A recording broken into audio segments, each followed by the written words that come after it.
Welcome to Not Milk Never Milk. Subscribe if you're lactose intolerant. You're ready? Put the ignition in ACC or RUN without starting the engine, and have the garage remote in hand. First, press and hold the outer two overhead buttons until their LED flashes. This clears old codes. Hold about 20 seconds. Once done, place the remote 1-3 inches from the home link area and prepare to press both the remote and the desired car button. Doing this establishes initial communication between devices, which is why proximity and a cleared memory matter. Now you pair, press and hold the chosen BMW button firmly, and while holding it, press the garage remote button repeatedly.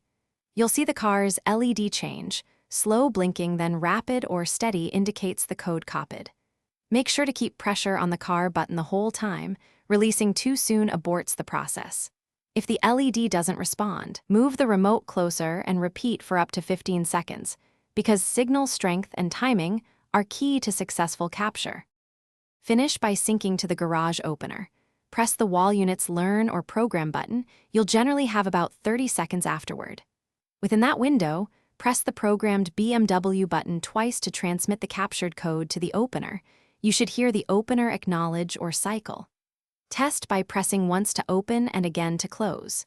If it fails, clear the car's home link and start over. As a troubleshooting tip, verify battery in the remote and distance to the wall unit before repeating. Thanks for watching. If this was helpful, leave a like and consider subscribing. See you next time.